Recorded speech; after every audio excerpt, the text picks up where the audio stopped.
Okay, so Assalamualaikum warahmatullahi ta'ala wabarakatuhu and a pleasant day to everyone. So I am Saminati Unos, BSAD English 3B. I am worst reporter from the Group 14. So we will going to talk about the modernism and experimentation in American literature.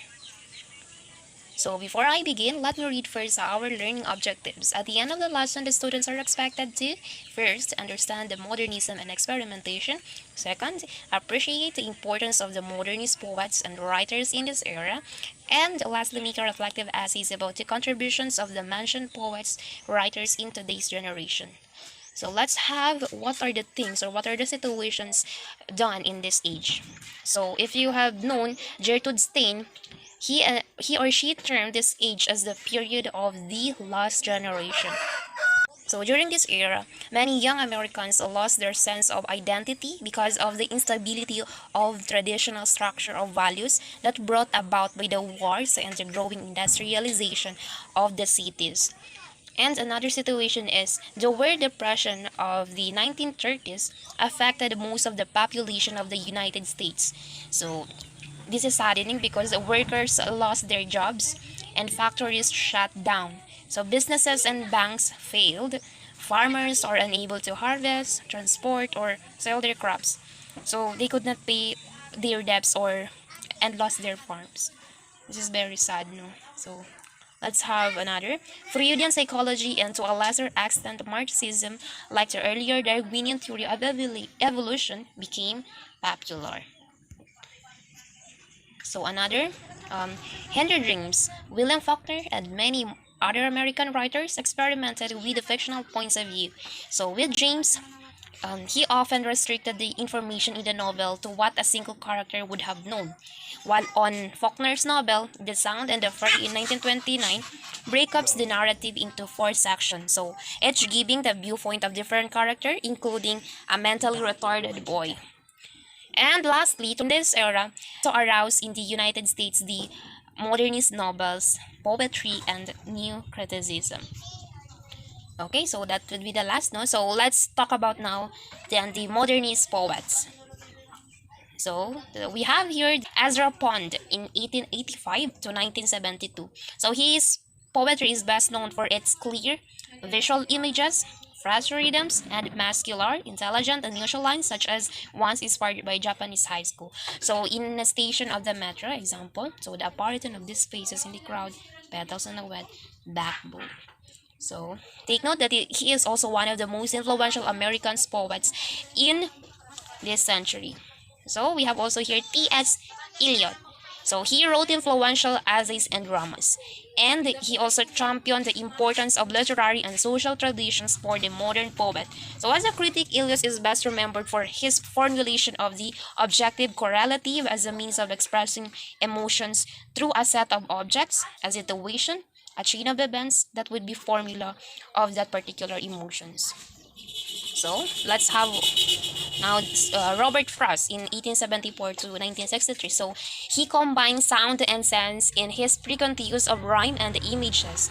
So Frost's poems are often deceptively simple but suggest a deeper meaning. So let's have another is from Willis Stevens. So some of his best known poems are Sunday Morning, Peter Queen's The Clavier, The Emperor of Ice Cream, 13 Ways of Looking at the Blackbird, and The Idea of Order at Key West. So Willis lived a double life, one as an insurance business executive and another as a renowned poet. So his poetry dwells upon themes of the imagination, the necessity for aesthetic form, and the belief that the order of art corresponds with an order in the nature. Okay, so let's have William Carlos Williams in 1883 and 1963. So he championed the use of colloquial speech. So this speech, entitled The Red Wheelbarrow. So much depends upon a red wheelbarrow laced with rainwater beside the white chickens. So his sympathy was gauze for ordinary working people, children, and everyday events in modern urban settings. So this makes his poetry attractive and accessible. Okay, so let's have Edward Aslin Cummings.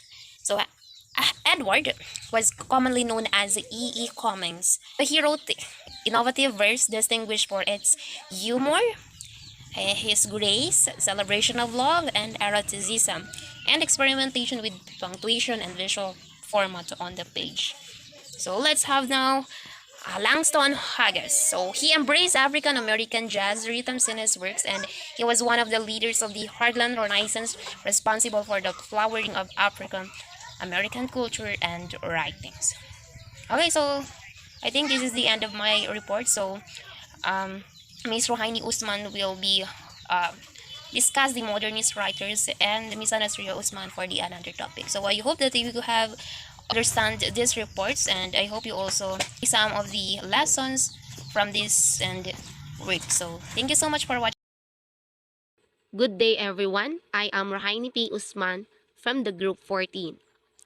My topic is all about modernist writers. The modernist writers, number 1, F. Scott Fitzgerald, 1896 to 1940. He is known for novels whose protagonists are disillusioned by the great American dream. The Great Gatsby focuses on the story of Jay Gatsby, who discovers the devastating cost of success in terms of personal fulfillment and love. Tender is the Night Talks of a young psychiatrist whose life is doomed by his marriage to an unstable woman. The Beautiful and the Damned explores the self-destructive extravagance of his time. Next is Ernest Hemingway, 1899 to 1961. Lewis' Main Street satirized the monotonous, hypocritical small-town life in Gopher Prairie, Minnesota. His incisive presentation of American life and his criticism of American materialism, narrowness, and hypocrisy brought him national and international recognition. In 1926, he was offered and declined a Pulitzer Prize for Arrowsmith, a novel tracing a doctor's efforts to maintain his medical ethics amid greed and corruption. Next is William Faulkner.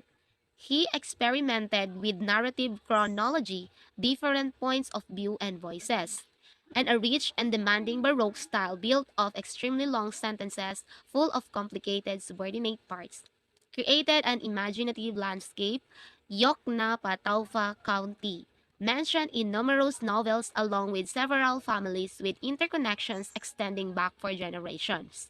His best works include The Sounds and the Fury and As I Lay Dying, two modernist works experimenting with viewpoint and voice to probe Southern families under the stress of losing a family member. Next is Sinclair Lewis, 1885 to 1951. He is the first American to win the Nobel Prize for Literature in 1930. Next is John Steinbeck, 1902 to 1968. He received the Nobel Prize for Literature in 1963 for his realist novel, The Grapes of Wrath, the story of a poor Oklahoma family that loses its farm during the Depression and travels to California to seek work. Next is Sylvia Plath, 1932 to 1963. She was American poet, novelist, short story, and children's author. She became famous for her semi-autobiographical novel, The Bell Jar, which pictures a woman trapped between the dictates of marriage, mother and wifehood, and the demands of a creative spirit. Confessional poetry was popularized by Robert Lowell, Richard Snodgrass, Anne Sexton, and Sylvia Plath. It is a kind of poetry which reveals the poet's personal life in poems about illnesses, sexuality, and despondence. Next is Richard Wright, 1908 to 1960. He was the first American he is the first African American novelist to reach a general audience. Despite his little education, he depicted his harsh childhood as a colored American in one of his best books. His autobiography, Black Boy, he later said that his sense of deprivation due to racism was so great that only reading kept him alive. Next is Zora Neale Hurston, 1903 to 1960. She is known as one of the lights of the Harlem Renaissance. She first came to New York City at the age of 16, having arrived as part of a traveling theatrical troupe. Her most important work, Their Eyes Were Watching God, is a moving, fresh depiction of a beautiful mulatto woman's maturation and renewed happiness as the moves through three marriages. Next is Eugene O'Neill. He is the first American playwright to be honored with the Nobel Prize for Literature in 1936. O'Neill's earliest dramas concerned the working class and the poor, but his later works explore subjective realms such as obsession, sex, and other Freudian themes. His play, Desire Under the Elms, recreates the passion hidden within one family. The Great God Brown uncovered the unconsciousness of a wealthy businessman, and his strange interlude, a winner of the Pulitzer Prize, traces the tangled loves of one woman. Next is Thornton Wilder, 1897 to 1975. He is known for his plays Our Town and The Skin of Our Teeth, and for his novel The Bridge of San Luis Rey.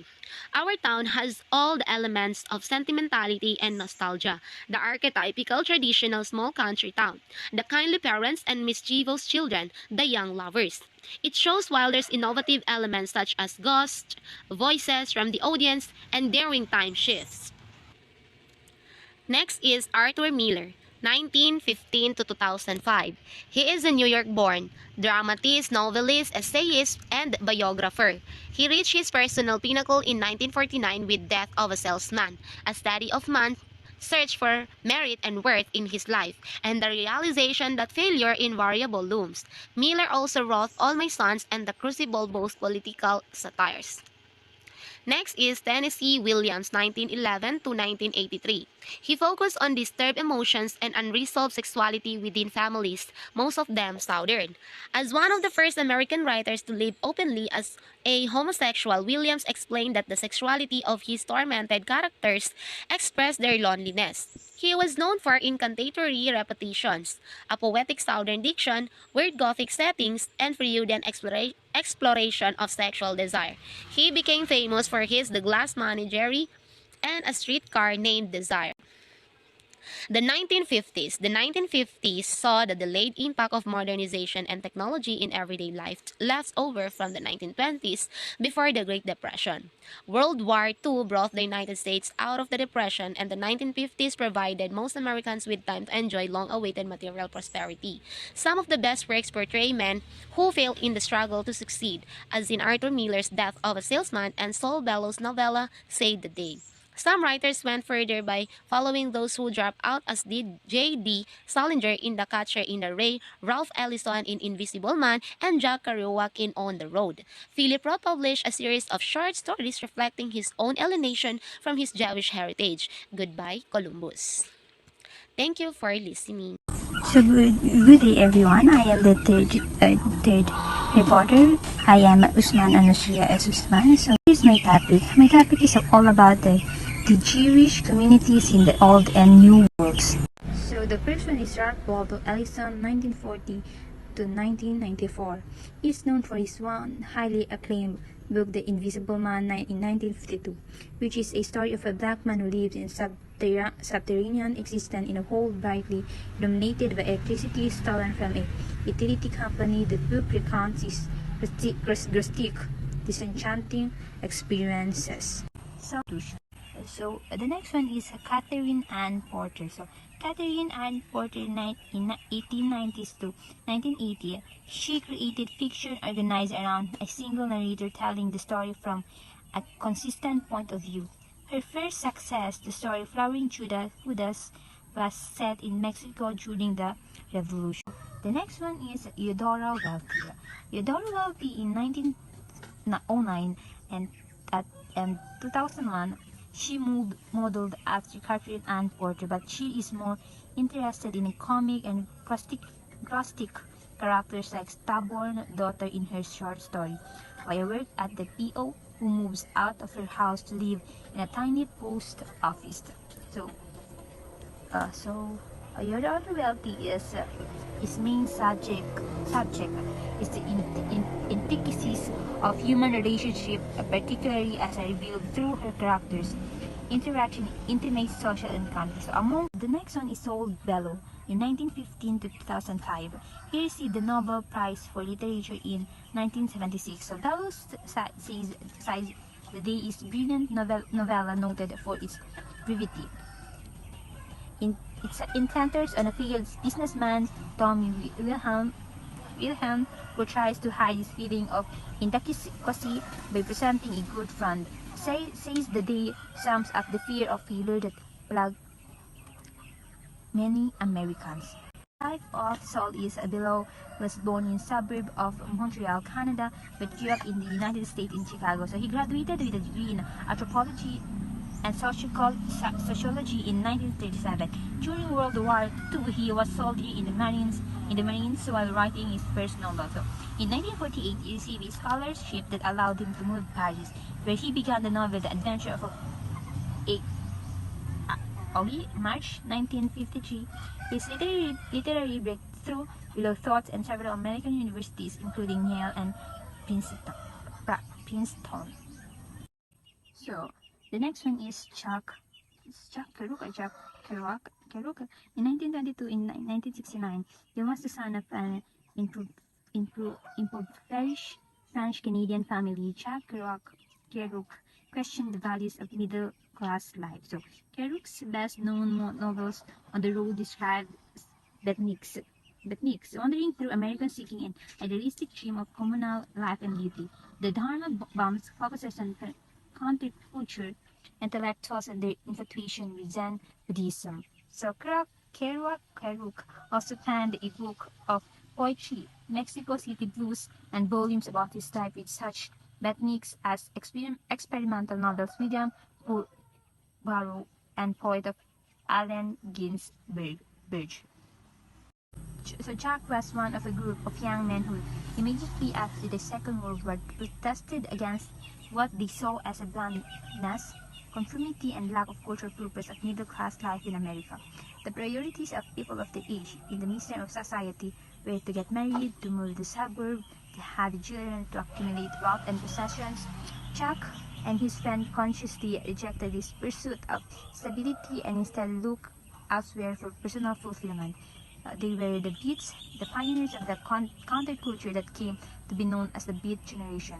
So the Beats saw mainstream life as a prison. They wanted freedom, the freedom to pick up and got a moment's notice. This research was shown moment's notice. So I had just gotten over serious illness that I want. So Jack had just gotten over serious illness that I won't bother to talk about, so I expect that it had something to do with a miserable, very split up, and a feeling that everything was dead. So Jack thus begins Sal's life on the road in his search for a more meaningful, authentic life. So he has failed to find authenticity in mainstream society, but hopes to find it on society's things. In the novel, Sal's search for authenticity begins at an end with his association with Dean Moriarty. His highly charged friendship with Dean Moriarty continues throughout the novel, but finally ends with denouement in Mexico City. In his frenetic search for authenticity, Sal encounters a continuous progression of marginalized people that includes not only Dean's friends and sexual partners, but also hobos, migratory farmers, and black jazz musicians. So Sal feels that all these people have authenticity because they all value the immediate over the traditional expectation of mainstream society. So the seventh one is John Bart, 1930-1958. He is more interested in how a story is told than in the story itself. Bart entices his audience into a carnival funhouse full of distorting mirrors that exaggerate some feature while minimizing others. Many of his earlier works were in a fancy existential. In Lost in the Funhouse, he collects 14 stories that constantly refer to the processes of writing and reading. Bart's intent is to alert the reader to the artificial nature of reading and writing, and to prevent or her from being drawn in the story as if it were real. So, John Bart in the Lost in the Funhouse is a short story book of the same as John's Bad book of the same name, originally published